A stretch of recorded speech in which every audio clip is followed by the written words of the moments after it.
Hi, cool cats. Oh my gosh. And kittens, wasn't it? Anyway. Yeah, something like that. Okay. Hi, everybody. Welcome back to our ranch adventures. Today, we're going to take you on a tour of our new shop.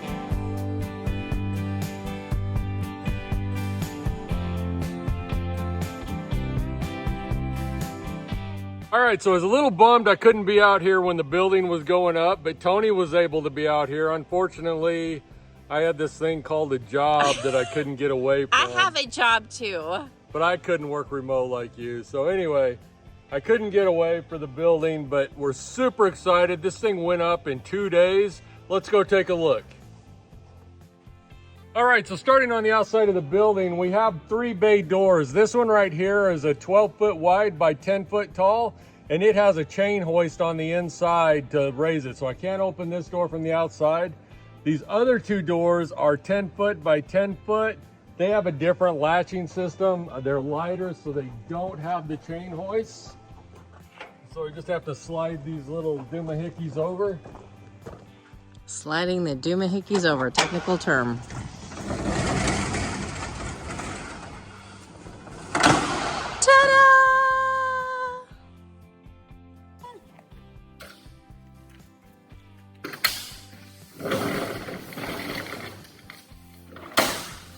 This is the only door with a chain hoist.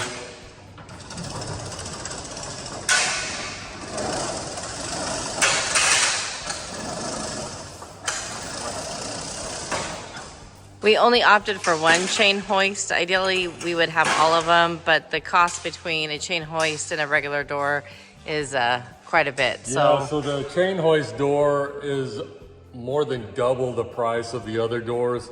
And just to do everything else we wanted on the building, that was kind of a concession we decided we could make that wasn't really that crucial. So now on the front of the shop, we have this porch area, and that's because the first 15 feet of the building is actually going to be like a family area. So when the grandkids and the kids come out, or any guests, we can put a bunk bed or some kind of bed in here and have a family room, maybe a television, a couch, something like that, where we can hang out together in here when we have more people. The cabin is only 700 square feet, or it's under 700 square feet, so it gets a little cramped when you get a lot of people. So this will give us a little more room to spread out. We have a nice porch where we can barbecue or just sit on the porch and overlook the pond. We're gonna probably put up a ceiling fan under there for the summertime, so it'll be nice and cool. So yeah, pretty cool. Now we only opted to put a couple of windows on the cabin, and those are all going to be in the family area. So the only windows are on the door going into the family area, and then these 2 windows right here. right into the shop. Yeah, into the shop. So the rest of the shop, that'll be dark. We'll have to put some good lighting in the shop area for workspace, but we're working on that now to figure out which way we're going to go. Right now, we're looking at probably Hyperlight. But if you've got some suggestions on that lighting, please drop a comment below. We would love to hear your suggestions or what you've used. And we're talking about moving the containers, separating them, painting them to match the color of the shop, and then maybe even just getting some trusses to put across the top and put like an awning that matches. We'll see. We'll see. That's correct, Tony. We have talked about that. All right, so on the back of the shop, we put a 40-foot awning. It doesn't go all the way to the end, but we put a 40-foot awning, and this is for tractor implements and also for, you know, field dressing deer or whatever. If we get a deer and it's raining like has happened in the past out here, we can have some covered area, but mostly for implement storage for the tractor components. We also put a door, so easy access from the shop to the awning. And then we also have another door over here on the side, and that's just easy access to the shop from the cabin. So the only thing that hasn't been completed on the building itself is we're getting gutters added, but the gutter guy won't be out here for another week or 2 to do the gutters. So we want to be able to get as much water away from the building as possible so it's not eroding our pad site here. So that's the main reason for the gutters. And we may also put in a water catchment system. Since we've got a great metal roof, it'll catch lots of water and we can divert that into tanks if we need to. So that's also on the table of possibly doing a water catchment.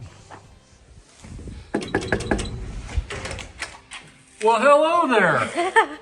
Welcome to the family area of our new shop. So this will be 15 feet. So basically from me to Sean. So it's not bad. It's 15 by 30. Sean's sad that I'm taking up 25% of the shop, but he's gonna be okay with it.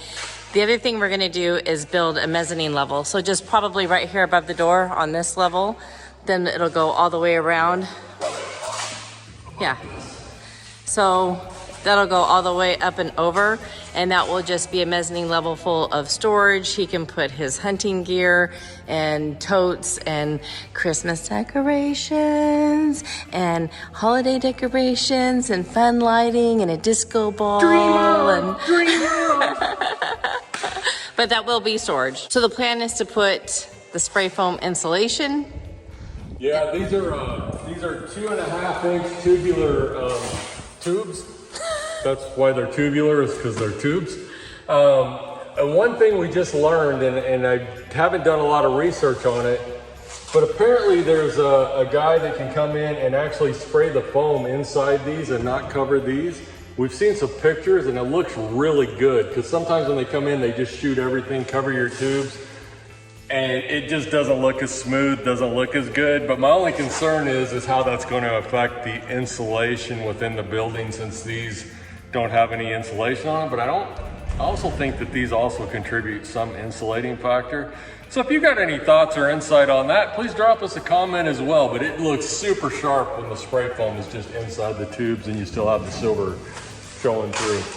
Another thing is all the doors, instead of coming up and stretching back here, they're all roll up. So those aren't going to get in the way of any lighting or anything, which is going to be super nice. So I've seen some shops where they have the doors that roll back over and they hang over the top of you.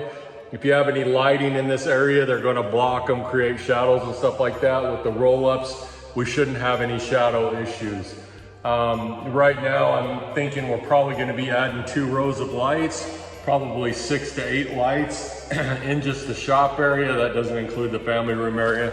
So we're pretty happy. It's pretty awesome. Yeah, so next steps is to figure out what he's going to do with all of this space so that we can then plan electrical accordingly, where all the outlets go, how many outlets you need, if we're going to put light fixtures on the back and on the sides and in the front, and yada, yada, yada. So he's got a lot of planning to do.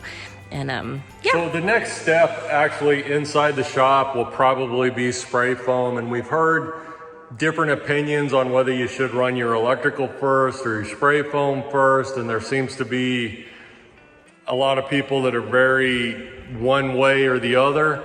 However, I think we're going to do the spray foam first, and the reason being is because I want to be able to start putting stuff in the shop. And when we do spray foam, I don't want to have to come in and pull everything out of the shop so they can do the spray foam. So I think the next step is spray foam. That way we can start moving stuff in the shop, and that's not going to be as hard to run electrical around stuff in the shop as it is pulling everything out of here for spray foam and then moving everything back in. How about epoxy floors? No. No, I don't see the need for epoxy floors in the workshop. To me, these concrete floors are just fine. They're beautiful. Jason did a great job on the floors. I take you just the way you are. So yeah, super happy with the building, how it turned out. You know, this has 145 mile per hour wind rating. And it has a snow load rating too, but I don't remember what that is. But if down here in Southeast Texas, if we get that kind of snow, I think that's the apocalypse down here. So I don't think the snow load rating is going to be that big of a deal. Tony said, shut up and quit talking about snow. We live in frickin' Southeast Texas. So yeah, this is pretty damn sexy. there's a storm coming with possible hail. So we have a shop, we might as well use it. Great timing.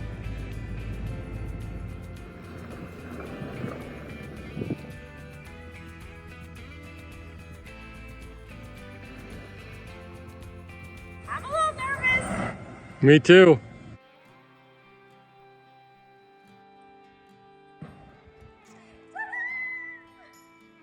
All right, y'all, stick with us as we finish out this shop build, as we add storage, as we add workbenches, as we add maybe a welding table, as we add the family room on here, the storage, the lighting, the electrical. Stick with us through this journey. If you like this content, please smash that like button and subscribe. And as always, go have an adventure of your own. Thanks for watching.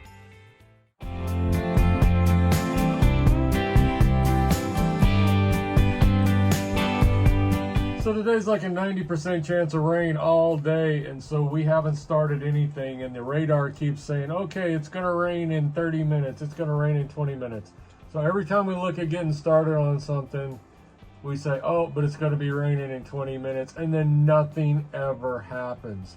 How is it that a weatherman could keep his freaking job and be wrong 99.9% of the time? I mean, I know he's just calling his buddy in Dallas and saying, hey, dude, man, what's the weather doing up there? Oh, dude, it's this right now. Cool, that's what I'm going to forecast. Well, it didn't work, man. This sucks. We wasted a day. And then we're sitting here, well, it'll be so awesome because then there'll be some rainwater in the pond. Guess what? There ain't no rainwater in the pond. It keeps saying it's going to rain. The rain's almost here, and then it just dissipates. It goes away. 3 days later.